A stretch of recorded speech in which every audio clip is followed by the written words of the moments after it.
Salam dostlar, mən Aqila Uyğur.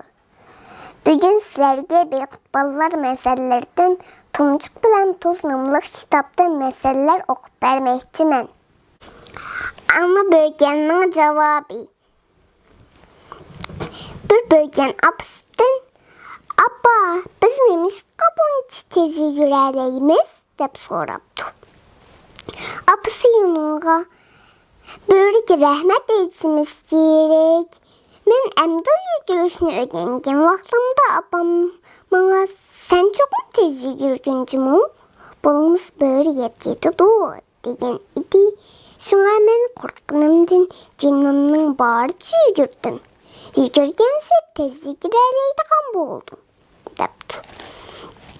Beykutcan bu məsələni anlap tənqirqab durub qaldı. Möhtərəm boyu bunu düşündürüp mundaq dedi. "Canım balam, şunu bilgin ki, bəzilər bilib bilməyi sizin təqdirinizin özgərdiyidir və təsir göstərir. Bu mənim şunda səbəb alimi. Biz bəzi işlərini qilishqa məcbur bolğanlığımız üçün o işqi mahir bulub getimiz.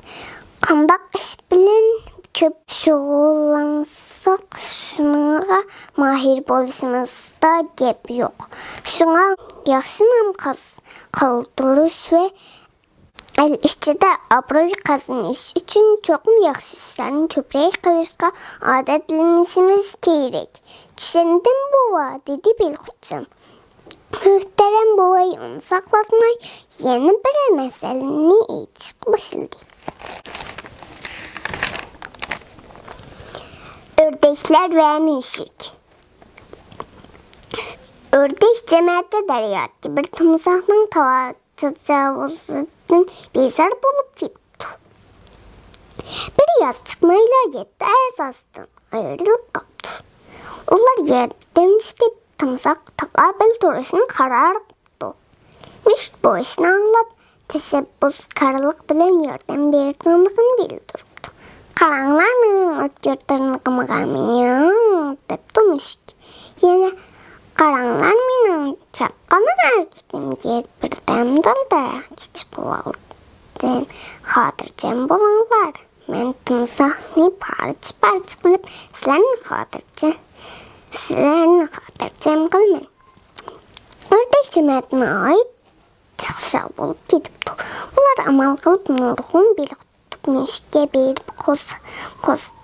qorasqının toyğusından keyin hünərlənib bir görüstüsünü saxlab durubdu. Ördək əmdal dəryağa girişi bilən timsah itilibdi. "Qutquzunlar!" Olar müşrik qarab toğlabdı. Bırak müşrik qarğıqda tüylüb titrəyincə mən söz işini bilməyəm, dedi.